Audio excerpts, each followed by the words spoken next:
Hey, thanks for coming to part 2 of this episode. If you want to find part 1, check the show notes below for a link, or click the info card at the top of the screen right now. Otherwise, please enjoy the rest of the show. Yeah, the hard part seems to be that the commissions pay today's bills, and Yep. the systems that you're building or Yep. hope to build will pay for tomorrow's bills and the future bills after that. Yeah, But exactly. it's just hard to get over to today's bills, the treadmill of this commission for this month. Yeah. Yeah, and that's actually a constant thing that I go back and forth with my wife about, that I want to just like close commissions for the foreseeable future so that I can focus on the things that the goals and the plans that I have to move things forward. Um, and honestly, I think the kind of individual commission thing, while it can pay the bills in the short term, I don't think that should be like the long-term goal for anybody.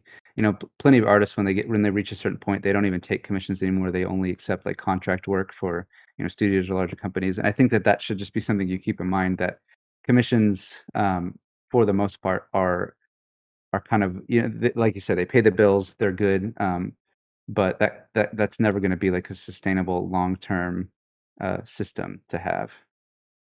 Well, there are some other ways you can go about this, as opposed to just closing commissions. You could bump their price Yeah. significantly, so you Right. get fewer commissions, but they pay more. Yeah, And absolutely. it's sort Yeah, of like you have to make it worth, because you're going to get a lot less of this kind of repeated revenue from like a single one-off commission. If I'm painting like a portrait for a specific person, nobody else is going to want to buy a print of that, unless it's of like a cool character that from a game that people relate to. But if it's an actual portrait of a person, like I'm keeping in my mind, okay, that's not gonna I'm not gonna be able to sell T-shirts or prints or mugs or stickers or you name it, all the other systems. That's not going to generate more. So yeah, I think bumping up the prices for individual commissions is the way to go in the long term, but you got to kind of have those systems in place to help support that first. So it's a constant struggle. I'm not there yet, not even close, but we're getting there. But you have ideas, and Oh yeah. And what I'm curious, if you can, you mentioned just a minute ago, it's a back and forth that you have with your wife, that if you had it your way, you could just put aside commissions, or as Moose said, raise the price as to, make them inaccessible only to those who, can pay it, or accessible only to those who can pay it. Right. So if you did one of those two things, what the next day, what would be some of the things that you would be trying to implement as far as next steps in getting off the commission treadmill and then into something, more long-term sustainable? Yeah, so I'll just give you like one example, and I have a lot of different thoughts. But Twitch by and large is a gaming platform. I feel like there's a lot of missed opportunities of collaboration between like artists and gamers. But one of the ideas that I've had, and I've actually started doing it, but we're just taking baby steps, trying to figure out the best way to approach it. But I'll just give you a case in point example, hypothetical. But I'm pretty big into fighting games. I don't follow the FGC, the fighting game community, as closely as maybe some others do, but I'm aware enough about it that I used to watch Street Fighter and Evo and Mortal Kombat tournaments and all those kind of things. So there's a ton of people in that realm who when they stream, they bring in tons of folks, and for the most part, I guarantee that for the most part, those guys are all like super jazzed about cool art. So I mean, one hypothetical would be that I would either contact that person and maybe they would contact me back, or maybe not. But I would do some artwork for that person, maybe of them or with their whatever fighting character they have. I mean, this is all just hypothetical. I'm just kind of shooting from the hip right now. But maybe I do that work for them. Maybe we had talks about it ahead of time, maybe not. But I guarantee that person. Let's say Sonic Fox. I don't know if you know who Sonic Fox is, but probably the biggest name in fighting, and probably one of the biggest names as far as the FGC goes on Twitch. Let's say I just happened to do some fan art of him. If I did that, I guarantee you that he's going to retweet that. I mean, and you know how many people follow that guy. I mean, it's in the millions. I mean, that's going to be, as far as in getting people interested in my work, getting my name out there, that's going to be so much better time spent than me, So, and maybe in the future, he's like, yo, that's rad. Maybe we could work something out. Maybe that gets sold as a T-shirt. Maybe that gets sold as a print or a sticker. the amount of people that would then be interested in that. I mean, and that would be one of those things that I would do it and I wouldn't have to think about it anymore. And then it could just potentially generate some revenue. So things like that, just trying to be more active and have a plan. Don't sit down to do a piece of artwork that doesn't have some sort of a reason or an intent or a plan for it. If you're just going to sit down and do some fan art of World of Warcraft, like where is that going to get you? How are you going to use that is to like generate more later? So those are the kind of things that I'm thinking about. Just trying to always make sure that what I'm doing has a specific goal and intent in mind. So yeah, so if I wasn't taking commissions, I would be shotgunning out to as many people as I could this proposal to, you want to work with me, you want to collaborate. Maybe if I do some artwork for you, you could raid my channel with your 1,000 people that watch you, because most of those guys, those people that come in, maybe I'm finishing up the artwork for you on stream, and as soon as the stream's over, look, I got this available as a T-shirt. I mean, there's going to be this hype about it. Those people are going to, a certain percentage of those people are going to buy that, and that's going to be, so there's so many opportunities. That's just one example. But I have a lot of these plans, building these systems. It's a lot easier to say than it is to actually do. But there's ways. You just gotta approach it. You gotta approach it smart, I guess, which is how I'm trying But being the operative word. but you have to set this up in advance where you have the product to sell them once they do raid you. Because I know there have been gaming streamers and people like Dodger who will raid art streamers, but let's say of the 6,000 people that are watching her, only 1,000 stay, and Yeah. most of them are lurkers at that point. But the artist didn't have anything set up to sell to those people to bring them in to actually wanting to buy it, whatever, if they had something set up.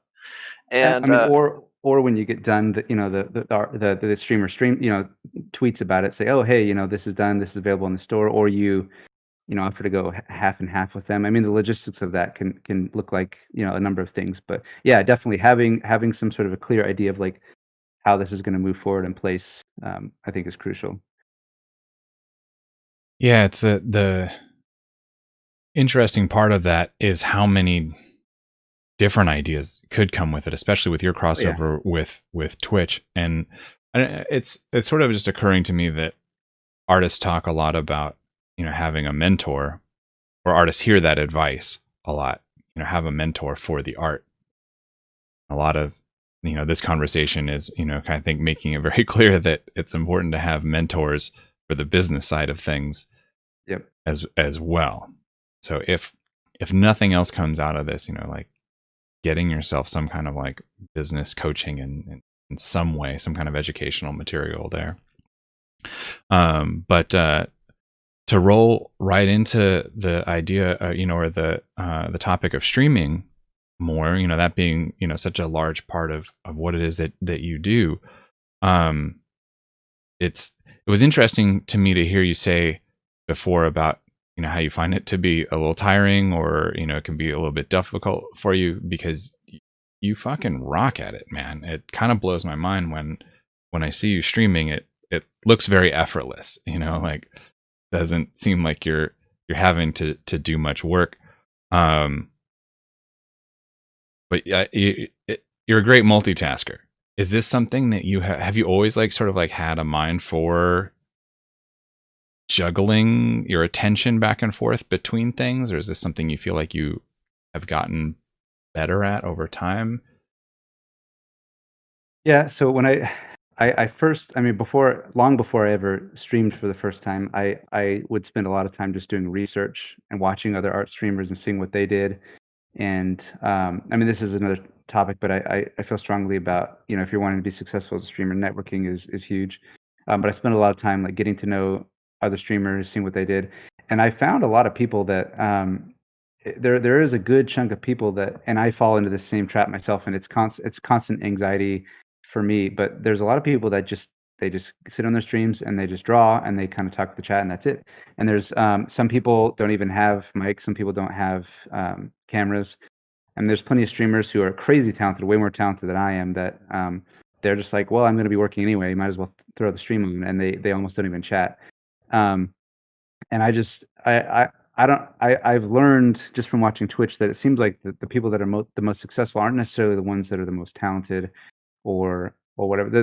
They're the most entertaining and somehow able to capitalize on the hype the most. And I'm not the best at it. And I'm sure that there's other people that could give better advice about that. But yeah, so my priority from the beginning has always been, or at least it's something that I think about constantly, has always been engagement. So it's less about what I'm doing, and it's more about like, is this going to be interesting for people to watch? And if not, like, how can I make it more interesting? So to some extent, I mean, Twitch is you're putting on a show. So there's parts of the process that I wouldn't stream just because it's incredibly boring. Um, so I don't I'm as far as like multitasking, I don't know. I don't know. I mean, I don't know how to specifically answer that question. Other than it's always, I mean, from when I first started, my priority was always been like, I've been in those streams where there's so many people talking, or I've been in streams myself where I'll say something to the streamer and they won't see it, or there's, and that kind of lack of engagement. I never wanted people in my community or in the chat to feel that they were being ignored or that they weren't important. So I've just tried to make that a priority from the beginning, especially when I was smaller. I'm not the best at it. I mean, when we get rated, it gets to the point where I can't keep up with it sometimes, but um, that's just something that's always in the back of my mind, that is more of a priority, making sure that people there feel like they're engaged and involved. That's almost more of a priority than whatever it is I'm working on at that particular time. Yeah, the thing is though is that you do still manage to get like a fair amount of work done. And that's the thing that Yeah, always I think impresses me most is how much progress you can make. Like I see these beautiful pieces that you post on Instagram and you're like, we've been working on this on stream the last couple of days or whatever. And I did like the frequency with which you put out new pieces, and I see you streaming with like these like super hyped up chats. It's impressive, and I guess what I was hoping for is tips and techniques, tricks that you can suggest for I don't know, keeping your attention on both in a productive way. yeah.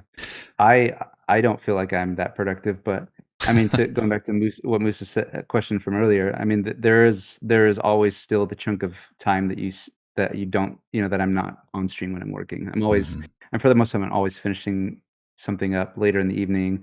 So I like to, I mean, I get like a certain amount done on stream, and then I like all the time that all the progress that I could have made had I not been streaming. I feel like I like have to hurry and make that up at the end of the day. So I'm usually at the end of the day, I'm like hyper focused to try to like finish things up. But yeah, I try to get things on stream to a certain point. I mean, you can get things to. I'm sure that you've been there. You know that like for the most part, the image isn't going to change drastically. It just gets to a point where you got to go and kind of refine and noodle into things a little bit. And I try to get to things as much as I can to that point on stream, and then knowing that I'm going to go and kind of push it the rest of the way off stream. And people have joked, they're like that I have other people that go and like finish things for me because they never see finished work on on my stream.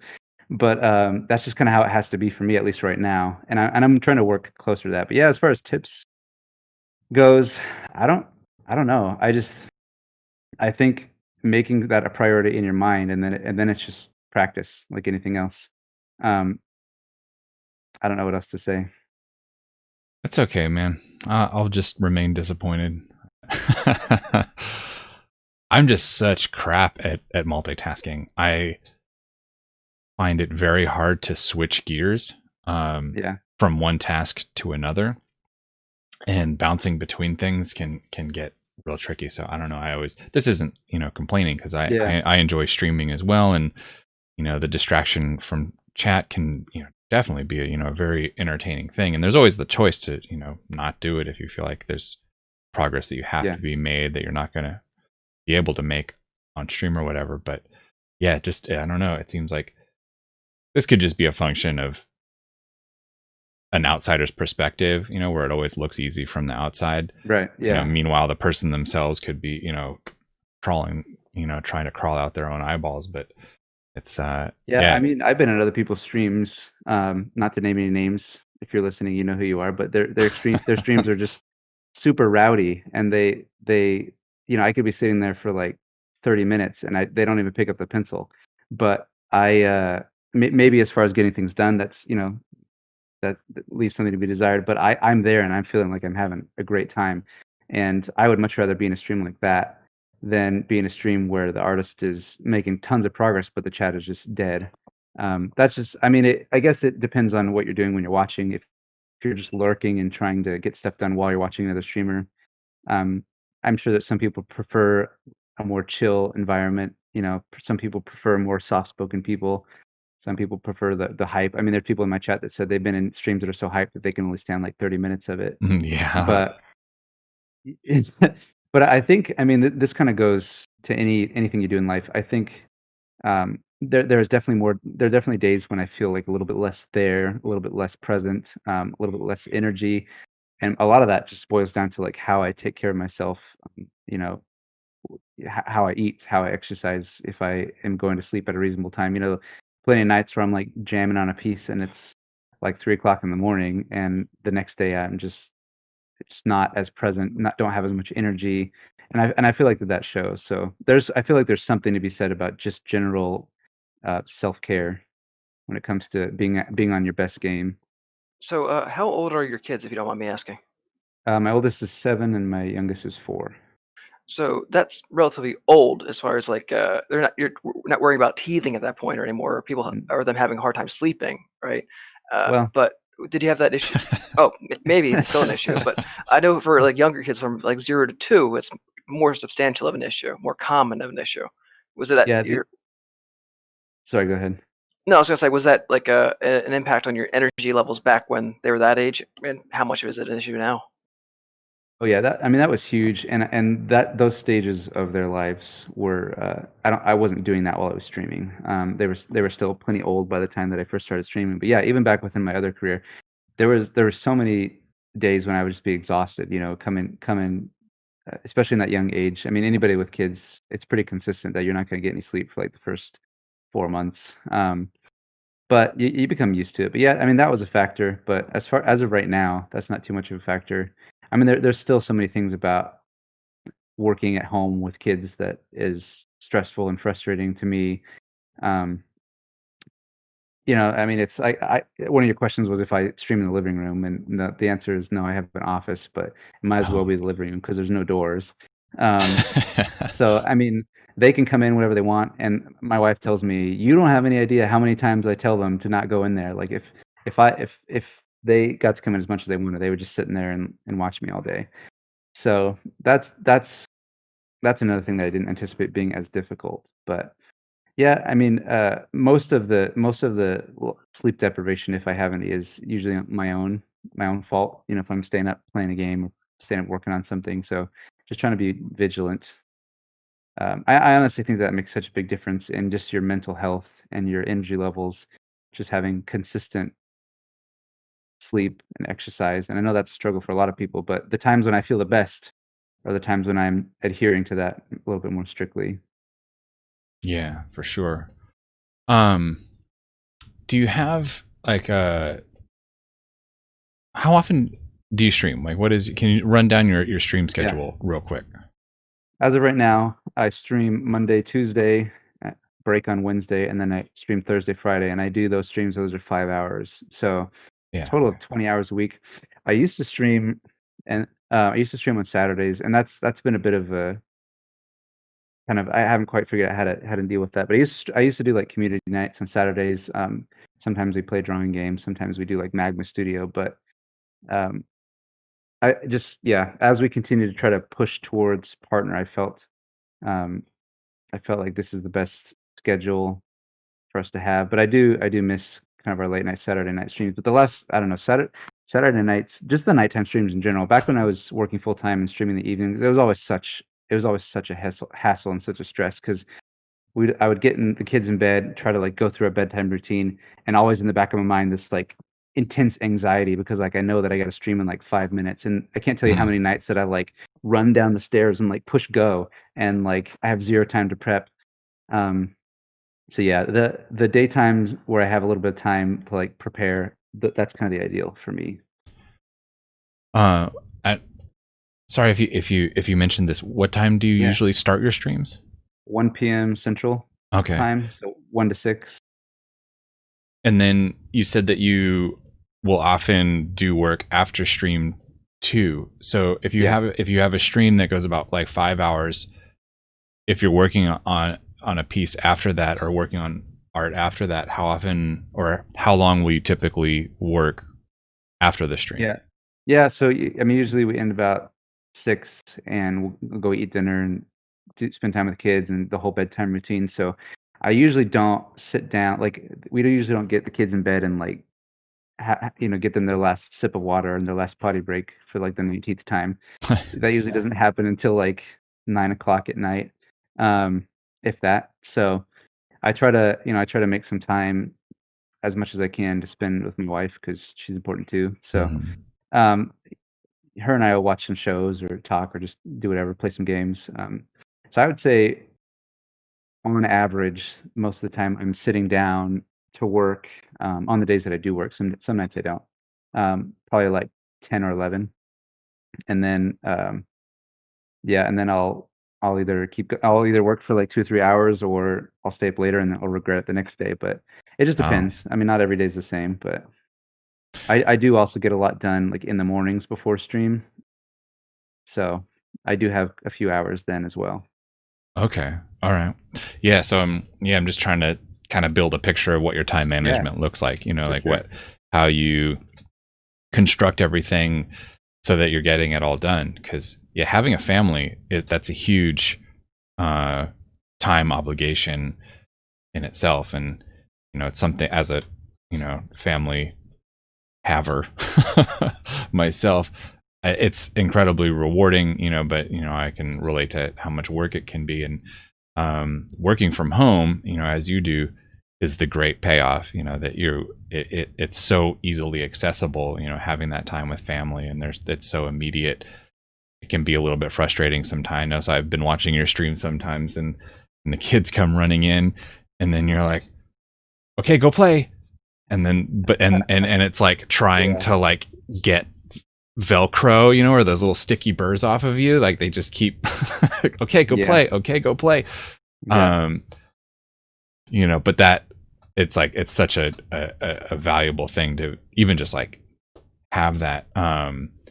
And anyway, this is all like a long way round of trying to get an idea of how you make sure that all of the family time is there and then all of your work time is there too.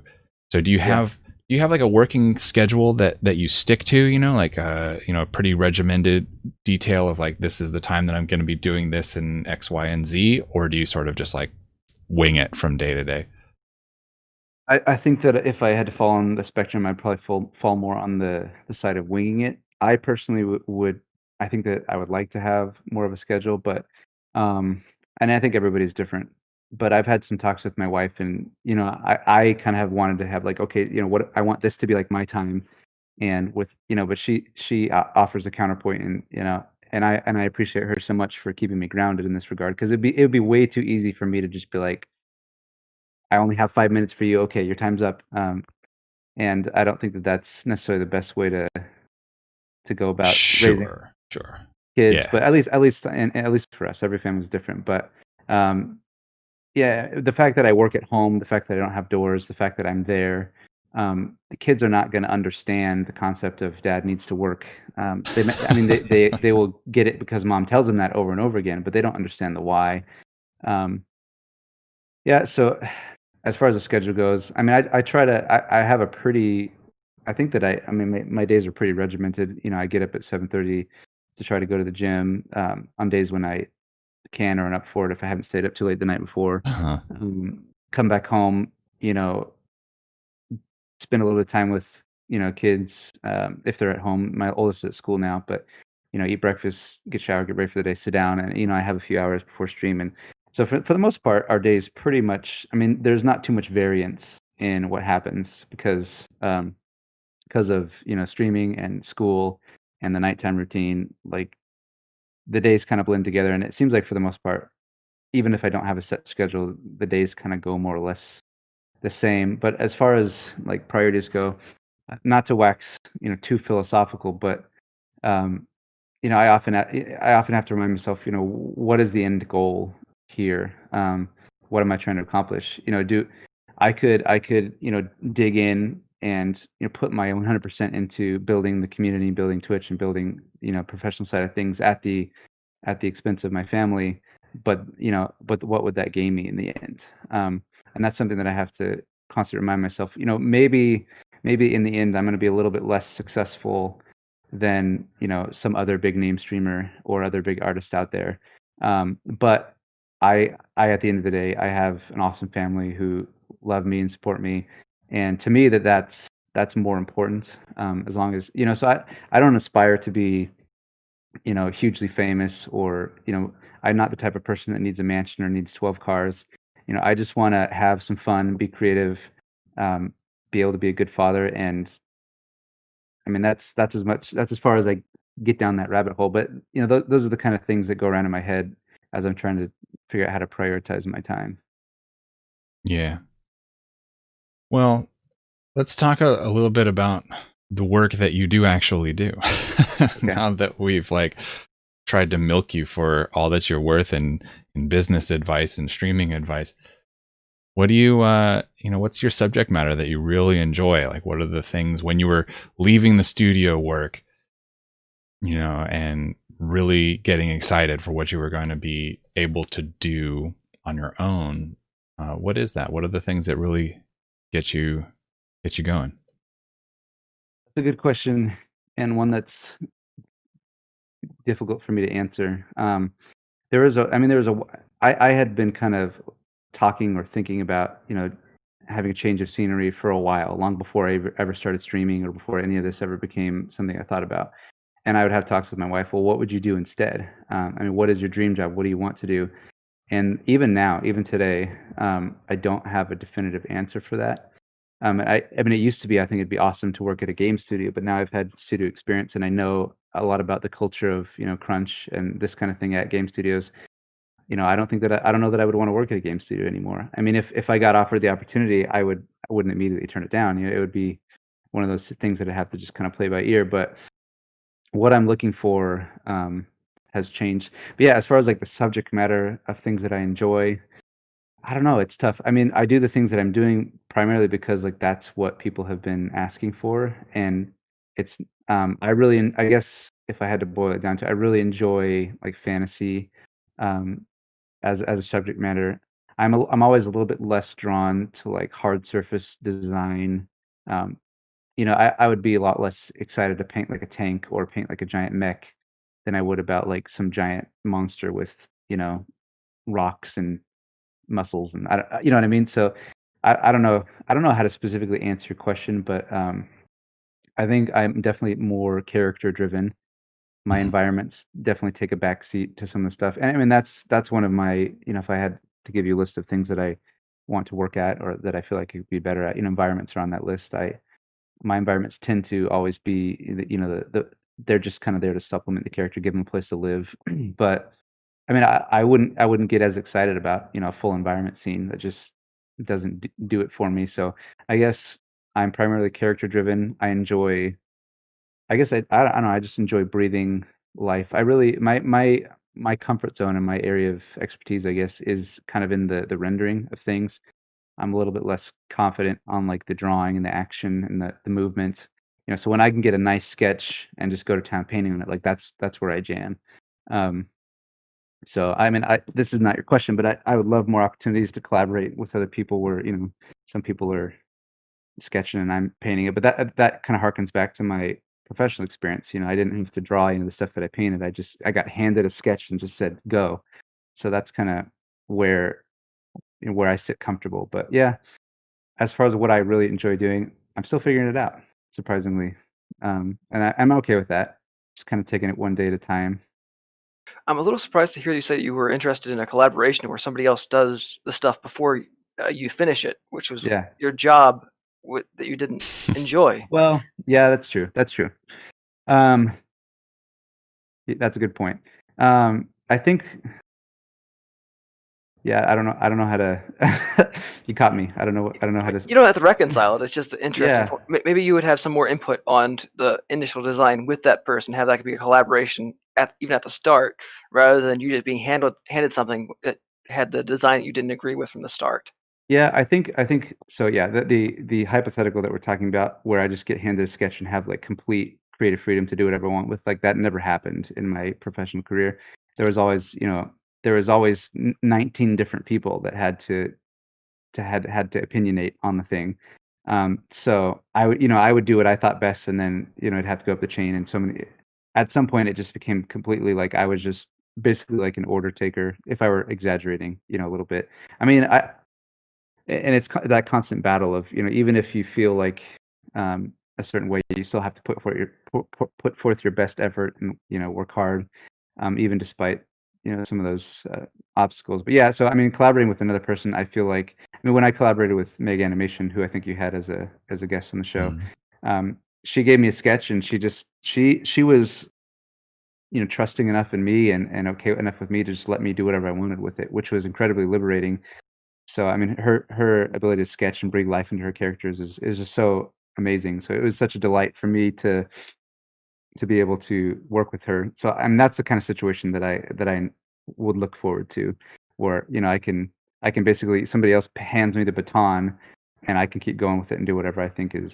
And I think most people that would collaborate on something like that would be okay with that circumstance, where they just let you kind of have your creative freedom, because most of us understand the value of having that freedom. So Yeah, yeah, I think that there's a few critical differences, not to speak for you, yeah, but to Moose's question, of it being very similar to your job before, I think that it's worth noting that very distinct difference of creative freedom, of yeah, just go for it, do your the thing that makes it yours or whatever, and then also you're getting it from somebody who ostensibly you would respect and admire and be excited to work with and have cool ideas and be able to bounce ideas off of each other and stimulate the process, whereas everything that you've described about the studio environment is something that is maybe more closer to drudgery, where it's like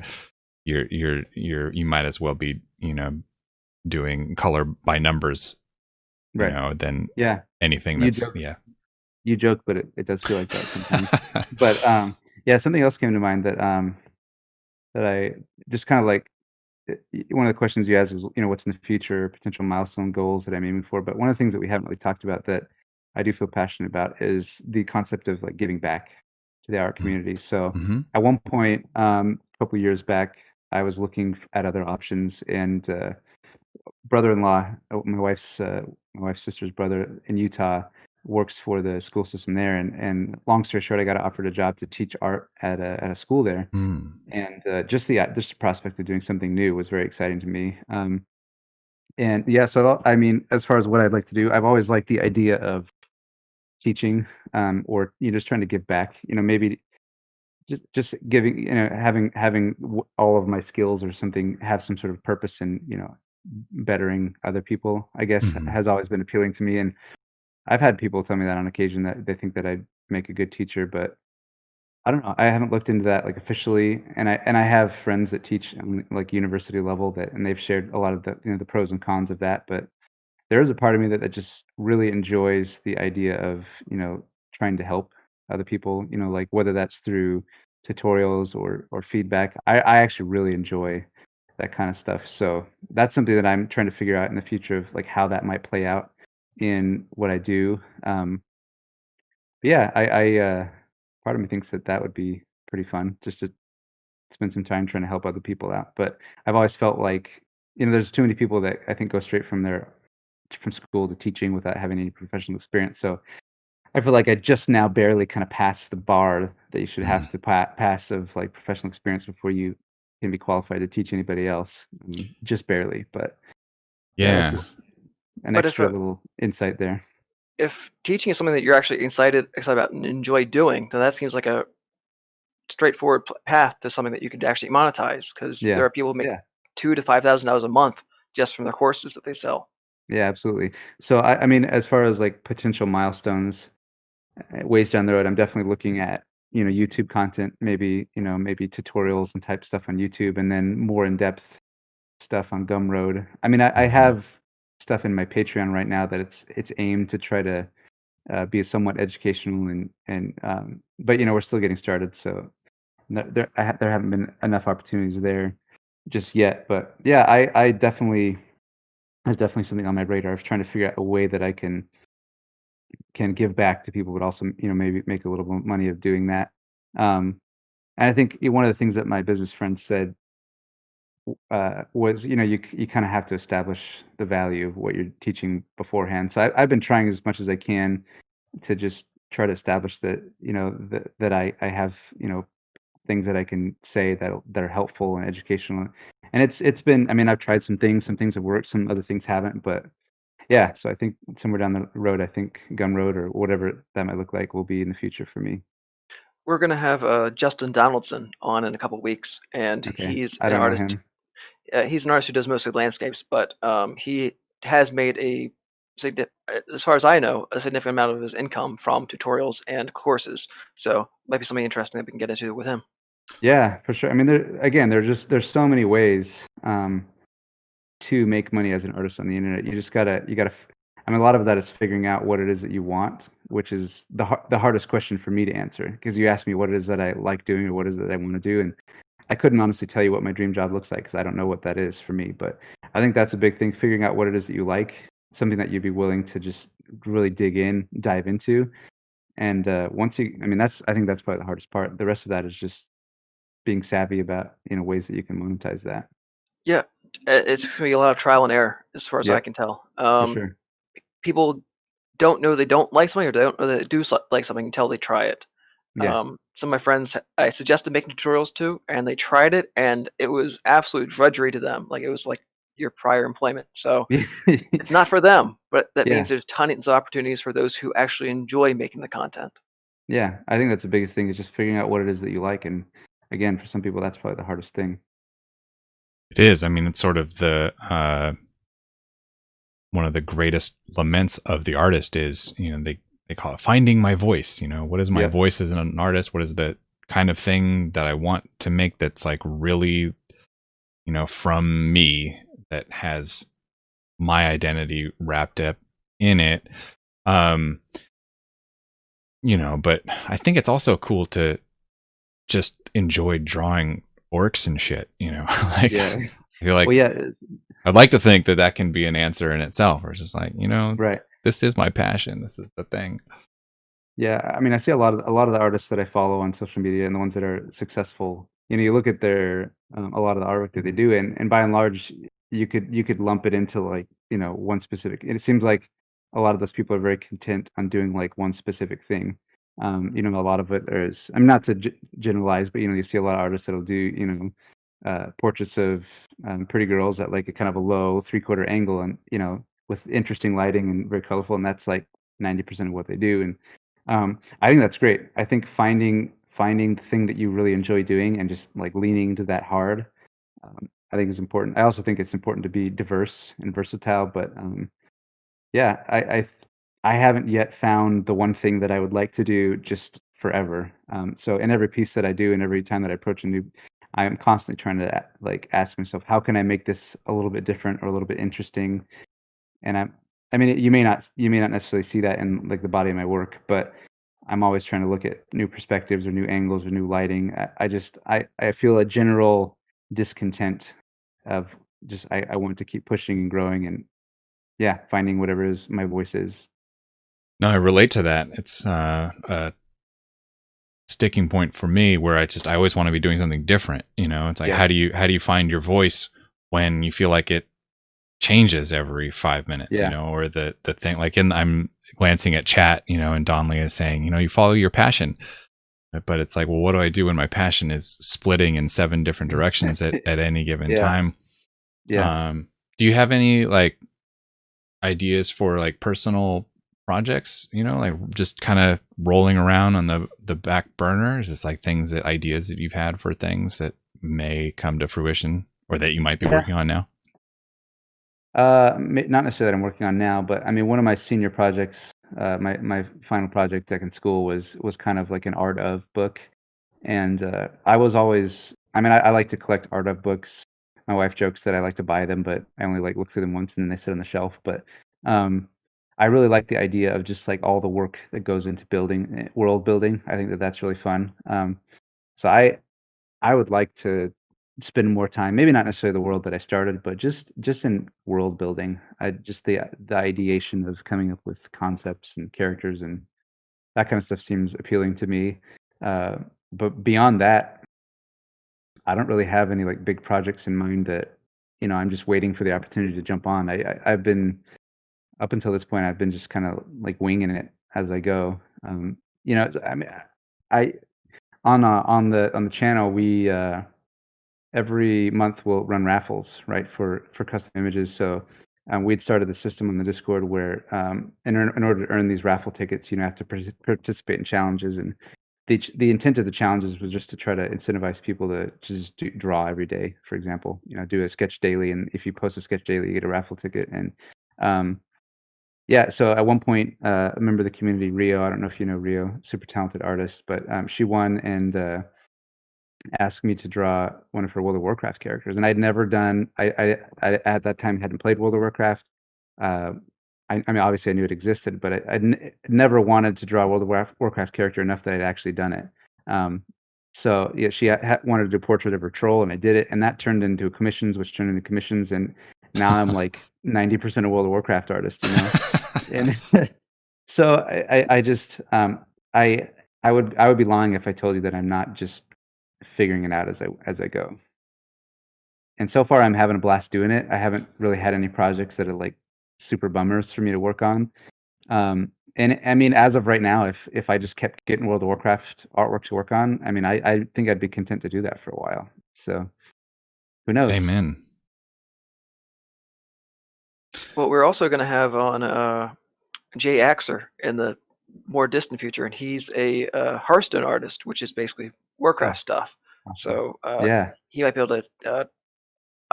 I plan on peppering him with questions about what the actual art style of Hearthstone is, because it's changed over the years. But Yeah, for sure. Likewise. Well, I think we've come to the end of uh, our questions. Unless you have anything else, Moose, you got any follow-ups or anything else? yeah, so one of the things you talked about was you learn things in your art studio that you didn't learn in school. Part of that was how to be professional. Was there anything like technical that you learned while at the studio that might be a quick tip or anything? Well, I don't know if it was technical, but I think that's a good question. That's something that we could talk about. It's a good talking point. But there people talk about it, but as much as people like to admit that it's not a thing, there's this underlying kind of theme throughout like the art community that unless if you're not drawing things from your imagination, that you're not a real artist or something like that. I think most artists on the surface recognize that that's BS, but it still persists subconsciously. People just don't admit it openly. The artists that seem like they just kind of make stuff up are the artists that people tend to either respect or applaud the most. I don't know. I might be speaking for the people, but that's just something that I've observed. But one of the things that I mean, if you look through the body of work, if I sent you a PDF of all the different things that I'd worked on over the course of the time at the company, like 1% of it was like made up out of your head, or probably even less than that. I mean, so for me, one of the things that I learned is, and this is a hard lesson to learn, and it took a while, was that there really are no rules to making art, other than don't take copyrighted, don't rip off somebody else's work and call it your own. Aside from that, there really are no rules, because there's so many things in so many projects where you have like 2 days to do this giant image with all these characters and all this smoke and explosions. And I mean, it's like you don't have the luxury of I'm going to paint this bit of fire by hand, and it's like, no, I'm going to go to textures.com and grab some fire, slap it in there, and run an oil paint filter on it, and I'm going to move on to the next part of the image. And nobody cares. Nobody cares. And that's the thing. You'll look at the cover image, and you'll be like, wow, that is so cool. But the reality of it is, like, very little of that is actually like handcrafted. So the takeaway here is, and this is something that even despite having said that, I know that I don't practice as much as I preach. Most of the stuff that I'm doing on stream, is just me drawing and painting. And I'm not necessarily like painting on top of photography per se, but um, I'm I'm I'm essentially, and I've told people on the stream this before, that I spent so much time of just kind of like photo bashing and Frankensteining things together as a process that like almost as like a detox from that. I just really wanted to jump back into like finding what my own voice is. And so most of the stuff I'm doing lately has just been me kind of traditional drawing and painting. Um, but yeah, I'm slowly starting to want to gravitate back towards the, you use all the tools you have available as an artist to make cool work. So if you have a background or a basic understanding of 3D and you know how to set up a 3D environment, like use Blender and set up environment and then paint on top of that, or bring in some trees or like do whatever you got to do to make a cool image. The artists out there in the industry that are killing it, that are working professionally, they're doing that. They're using every tool that they have at their disposal to make it work. So yeah, that's something for me that I want to get back to. Is just I'm looking to get back into learning Blender. I know Maya and ZBrush pretty well, but they're a little bit out of my budget right now to get those. So yeah, I think one of the things that I don't think that I would have ever learned otherwise is just this idea of you use like work smarter, work harder and smarter. Use all the tools. There's so many tools out there. Whether you're using Kitbash, you can buy 3D Kitbash resources. I mean, there's no reason you can't create this really cool scene that is part photography, part Kitbash, part paint, part photo that you took of yourself. I mean, all of the above.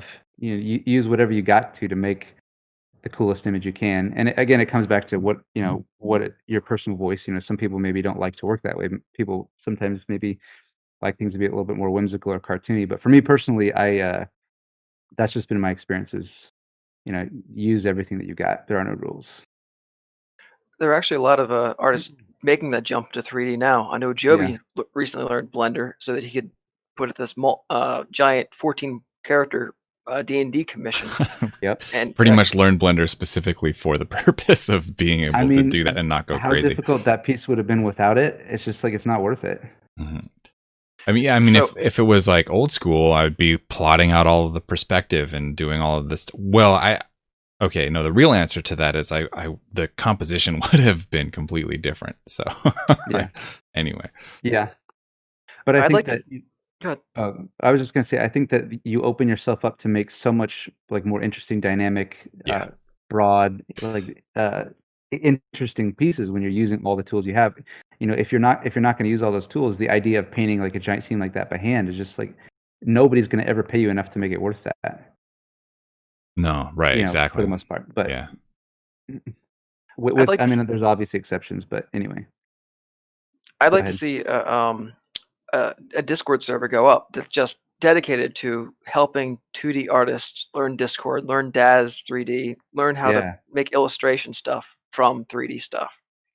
And I I think think that'd that yeah, sorry. I think that when I jump into starting to create like YouTube content, I have a feeling that that's probably going to be where I'm going to focus my attention, because there's already a ton of artists out there that do how to draw, how to turn grayscale to color, and I don't think that I have anything to add to that other people, like 19 other artists out there haven't already said. Mhm. But one of the things that I don't necessarily see a ton of is just the idea of using all the tools you have available. This kind of this moving back to like let's build a solid foundation based on reference and reality, and then if you want to take that and exaggerate it and stylize it, build on top of that. But yeah, so I mean, in my head, that's kind of where I want to go with it, but it's all just ideas at this point.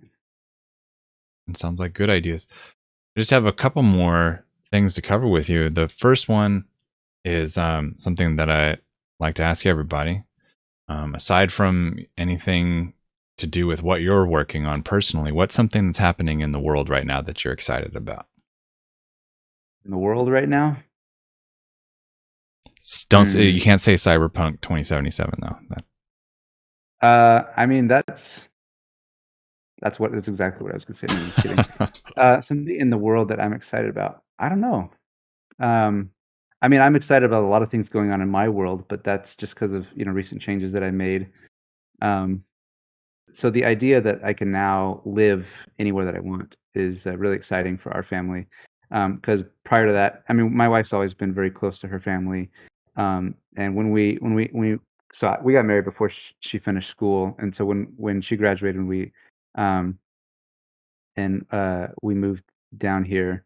Well, when we both graduated and we moved down here, like it was really difficult for her to be away from family. And she over the years she's come to terms with it, and she's fine with it now. But just this excitement that we can like we've actually, I mean, this is more of a joke, but we've legit been talking about like, why don't we just go and live in Hawaii for a year? Mm. Why not? I mean, the idea that now that I'm not tied to a specific locale because I don't have to be in a studio, like I can go wherever I want. So that's kind of exciting for us. I don't know what that's going to turn into, but I mean, there really is no reason for us to stay where we are other than the fact that, we own a house there and my kids go to school there. But yeah, so maybe a I year would from now, you're going to be seeing me stream from my little tiny 1-bedroom apartment in Hawaii because that's all I Can't can wait. afford. I would encourage you to look up a website called Nomad List, Yeah. and it shows you all the places in the world that are safe, have good internet, uh, and are low cost of living, and you can move Okay. there. And so Nomad list. yeah, Nomad List. Okay. Chris Cant, who was in chat earlier, he was the person who originally sent me that link because that's how he ended up living in Thailand for a couple of years. But yeah, Oh, and then he moved to England, so Yeah. that doesn't Yeah. count though. well, he's from England. He had to go back to England to renew his visa, I and he got know. stuck there because of COVID. I know. I'm just being ridiculous. We love you, Chris. But Well, the last yeah, thing. that's Oh, go ahead. go for it. No, No, no. I was just gonna say that is something that is kind of exciting for us. Anyway, keep going. No, last thing is, tell us where people can find you. Yeah. So my one of the things that my business friend told me is to try to funnel all of your links to like one space. I would say the majority of where you should find me is on Twitch. That's kind of where I put all of my bread and butter. So twitch.tv/stumpyfongo. And I constantly go back and forth about whether I should try to rebrand myself. But I feel like we're too far down that rabbit hole, and so maybe I'll be Stumpy forever now. But yeah, so twitch.tv, Stumpy Fungo. I mean, I'm the same. The nice thing about having such a unique call sign is that it's never taken, no matter where I go. So I'm Right. Stumpy Fungo on all the things. So I'm on Instagram. I think the Instagram is probably my most up to date. And I know you've had previous podcasts about social media, and I would love to talk to anybody that has any clue about how any of that works because I remain clueless. I know I think Moose knows, but I You don't and me know. both. Yeah. Yeah. So I put most of my attention into Instagram, even though I know in the back of my mind that that's probably not as fruitful as other social media. But Instagram and Twitter, YouTube soon. I'm also on Patreon, same call sign, and yeah, DeviantArt as of recently. So DeviantArt actually came into our channel a while back and followed, and so that rekindled a bit of an Instagram or a little bit of an interest in DeviantArt. So I've tried to update my presence there. But yeah, that's the majority of where you can find me. ArtStation as well. That's the main one where that's more of like the portfolio. Mm-hmm. Yeah, Mm-hmm. they say the best platform to be on is all of them. Yeah, it's such a, I don't know. I have a cousin who's a social media manager by profession, and the conclusion that I've come to after talking to her is it's just it's not worth the amount of effort that you have to put into like, because I mean I could literally be doing that all day trying to make sure that I Yeah. maximize my social media accounts. And um so if anybody out there wants to be a social media assistant for exposure, I'm just kidding. I would, or I would love to have somebody that would just like handle that stuff for me. I hate doing that stuff. Well, I think But there's no place where the 80/20 rule is more applicable than in social media output, putting 80% of your effort into the 20% of the things that are working for you. And yeah, then just kind of treating everything else as a if I have time sort of thing. And yeah, just kind of being more critical about your analytics, like where am I yeah, actually getting the return? yeah. I Yeah. mean, so I don't know if you're trying to wrap things up here. This computer No, you're good. is going to die here pretty soon, but I mean, just an interesting bit of conversation, but I recently posted something on Instagram just as it's a colored sketch that I give for my tier 5 patrons. You know, they get that every month. And it was a sketch of a lady, you know, like a dragon lady with horns. And I, I mean, I thought it turned out okay, but it was a colored sketch that maybe took me 45 minutes to an hour. And that was the most, liked. That if I look at like the insights, that post reached like 35,000 people.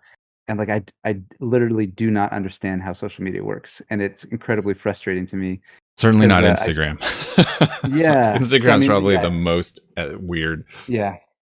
So I would love it if somebody wanted to clue me in. But every time I've talked to anybody else, it just the more that I talk about it, the less that I become interested in figuring it out because it just sounds so confusing. But I have no idea how it works. So I post things, and sometimes I do well, and sometimes I don't. Well, we had Dave Yeah. Cave on, last week, and he's Instagram has worked for him, and he's a case study, I think, in how it can work and what you can be doing to make it work for you. But I think the important thing to keep in mind is that it may not. The Yeah, thing that works for one person may not work for another, and that's all right. It's like I don't think that we should feel like losers because the thing that Dave Cave made work for him isn't like working for us or whatever. yeah. It's just probably going to happen in a different way on a different platform, more or less. But yeah, man. I think this is a good spot to wrap it, and I'd want to Sure. say thank you again so much, dude. This has been a blast. Lots of fucking great information.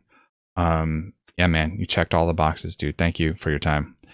Which doubly so because I know you're on vacation. You're at your family's house. It's very generous of you to take some time away from that and do this with us. You're welcome. Honestly, I've been looking from the moment that you reached out. I mean, you, if I'm being real honest here, you're one of the artists that I look up to when I was trying to figure out what the heck I was doing on Oh Twitch. shit! Thanks, man. And the fact that you pop into my streams on occasion, and the fact that this is even happening at all, it's on the inside, even though I may not be showing it on the outside. I'm incredibly humbled and excited and flattered. Well, there's a good amount of mutual respect, man. I appreciate you saying that, and I'll do you one better. We'll do this again.